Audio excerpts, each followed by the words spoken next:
Good morning muli sa ating mga kasambahay ngayong umaga. Dahil nga po National Osteoporosis Awareness and Prevention Month, pag-uusapan po natin mga kasambahay ang osteoporosis. Pero merong konting twist po ang ating topic dahil pag-uusapan po natin ang mga merong osteoporosis at a very young age. Living with osteoporosis with a very young age. Yan po ang ating topic ngayong umaga. Kasama po natin ang isang magaling, yan Doc orthopedic surgeon, mga kasambahay, walang iba, si Dr. Antonio Pobre or mas kilala sa tinatawag na Mr. Poorboy. Dr. Poorboy. Yeah. Dr. Pobre kasi, kaya tawag sa kanya Dr. Poorboy. Good morning and welcome sa Good Morning, Kuya Doc. Ayan. Okay. Pag-uusapan natin ang problema sa buto. Pag-usapan muna natin yung osteoporosis. Usually, doctor, ito ay nangyayari pagka nagkakaedad ka na, di ba po? Yes. Parang wear and tear ito ng ating katawan. Yes, osteoporosis actually usually happens when the patient, kung tumatanda na yung tao. It is usually related to hormonal imbalance whereby yung estrogen natin ay nababawasan. But then it also happens at a younger age group. And that we can explain later what is osteoporosis. Actually, osteoporosis is defined marupok ang buto mo. Madali nang mabali. Madali ito. mabali. Yan. And what is the reason for that? You know, kasi ang bone, they are living tissues. Opo. They change continuously throughout the years. Habang tumatagal, nasisira, nabubuo, nasisira, nabubuo. We call that the process of bone remodeling. When the destruction is faster than the renewal or the replacement, that is the condition called osteoporosis. Ayan, may picture tayo dito sa likod, Dr. Poorboy. Ayan. Dito nakalagay po dito sa may left side, Doctor, ito yung normal na itsura ng loob ng ating bones. Yes. So marami siya. Pero parang butas-butas, parang keso lang. Dito naman sa may osteoporosis, parang lumalaki yung butas niya, no? Yes. Mas nagiging kaunti. Kaya mas nagiging marupok.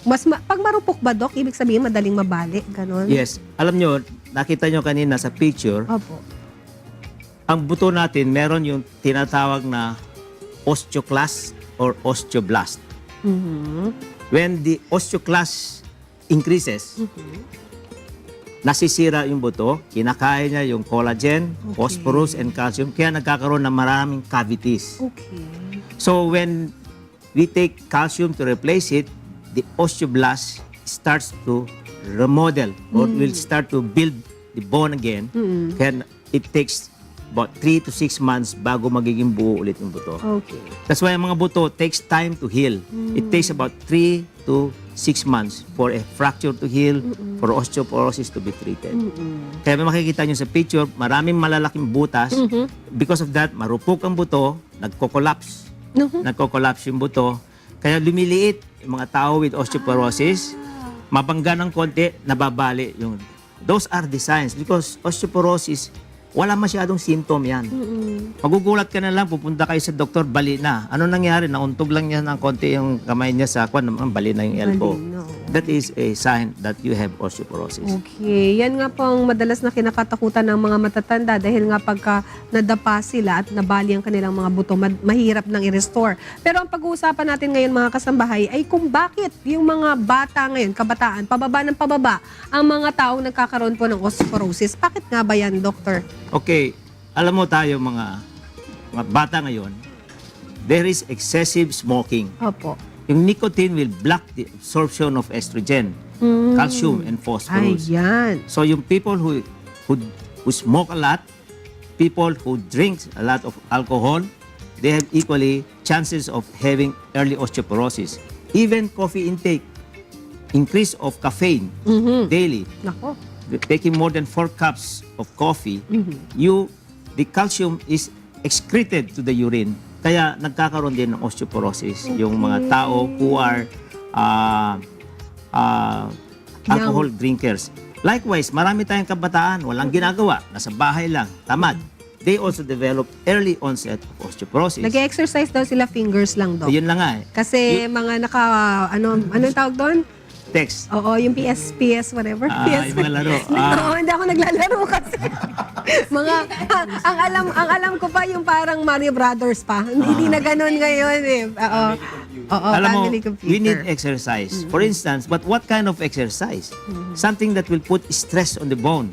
Let's say jogging, Yes. and weightlifting is also good. They build our calcium in the body. Okay. Pero look at those people. Kung bata ka and then you are already paralyzed or meron kang tinatawag ng muscular dystrophy, nakahiga ka lang, you also develop early onset of osteoporosis.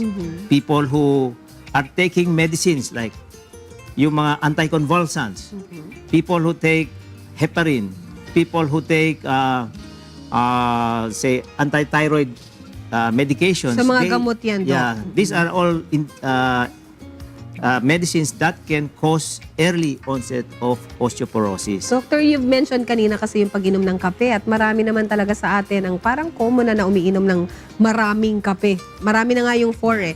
Pero meron namang tinatawag na brewed, which they say is also good for the body. Yung bang brewed coffee, Doc, pwede rin makasira po ng buto? Any form of coffee can... Any form. Because when you drink coffee, diuretic yan, nakakaihi ka, sinasama pati calcium. Okay.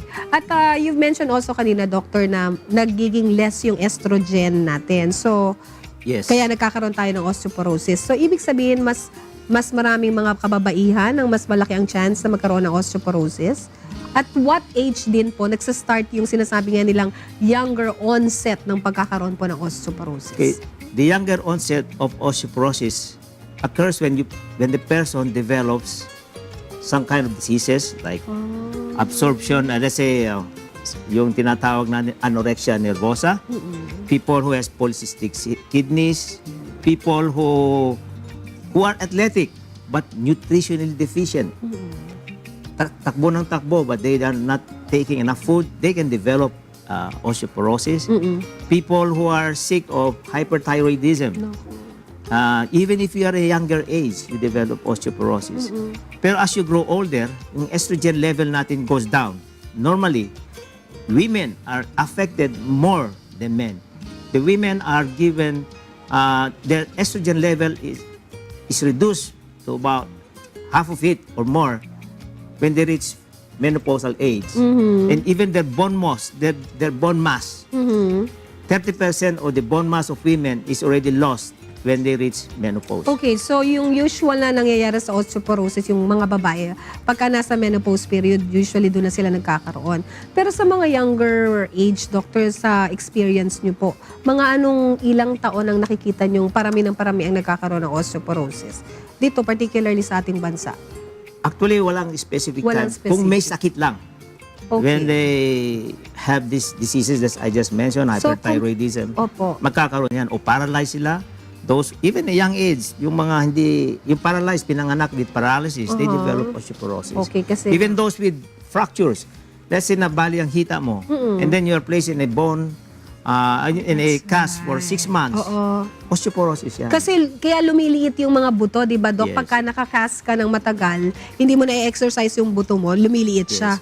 Okay. The body needs calcium. You know, and calcium is needed by the heart muscles, the heart, by our muscles as well as the nerves. Kaya we should continuously take calcium. Para kung ang kwan kasi ang body, if they don't, kung wala na silang makain na calcium, we do not take enough calcium, kakainin nila yung calcium of the bones. Kaya nagkaka-osteoporosis. Okay, yun That's yung- why importante yung umiinom kayo ng gatas Opo. o nagkakaroon ka ng exercise. Yun yung sinasabi natin ng mga Pilipino pa naman mga kasambahay, hindi mahilig uminom ng gatas. Gatas. Ano? So dapat, pagkabata ka pa, panay ang deposit mo ng calcium sa buto mo para pagtanda mo na hindi ka na masyadong nakakainom ng calcium, Yes. nawi-withdraw yun at hindi na uubusan yung bones mo. Aside po sa gatas na hindi lang mahal masyado dito sa... Medyo mahal kasi siya, doctor. Ano pa po bang ibang mga pagkain na pwedeng kuhanan po ng calcium para mapalakas ang ating mga buto? Well, for me, a balanced diet is good enough. But more important is vitamin D through exposure in the early morning. The early morning sunlight, magandang vitamin D. And then exercise. Just walk, or just do a little of daily exercise will be enough. Wala kang kailangang bilhin dyan eh. Basta lumalakad ka lang o you try to lift something o trabaho lang. These are building calcium already in the body. You don't really have to buy and spend money to take calcium. Yeah. Unless talaga deficient ka na, that's when you take those tablets. Di ba maraming mga supplements ngayon, doctor, na Yes. available no, sa market that can supposed to be supplement your need for calcium. That's right. Sinasabi rin nila, doctor, na pag masyadong maraming calcium, pwedeng maging stone Yes. former ka. So how can you know na sobra na yung calcium intake mo, doctor? Okay, this calcium actually, as for me as an orthopedic surgeon, I only prescribe calcium when I know that this patient will be immobilized for a long time. I would rather tell them mag-exercise, lumakad kayo, you go under the sun, because you will never know unless you take the calcium level of the body. And this is asymptomatic. Wala kang nakikitang symptoms na hindi mo alam mataas na ang calcium, mababa ang calcium, you have osteoporosis, Oo nga. all of these things. So the best way is just continuously do exercise or take the bone mineral density scanning, which you will find out the exact amount of calcium or condition of the bone.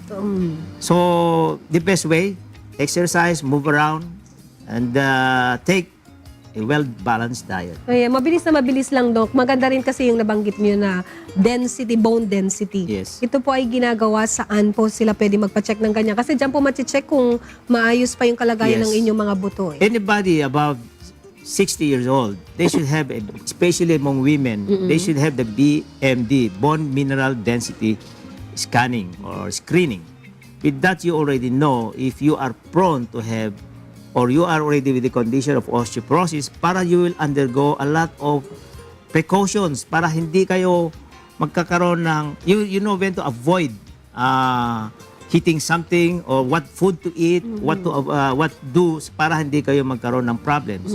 Especially, what are the early signs of osteoporosis?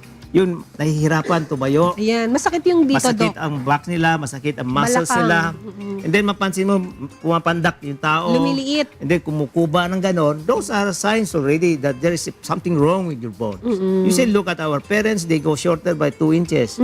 It's because lumiliit na sila. And those are signs meron na silang osteoporosis. Ayan, mga kasamba, iwasan po natin. Pwede palang ma-prevent po ang pagkakaroon ng osteoporosis by simply having yourself checked by orthopedic doctors like Dr. Pobre. Ang inyo pong telepono, saan po kayo nag-clinic, Doctor? I hold clinics in my Quezon City patients. They see me at World City Medical Center.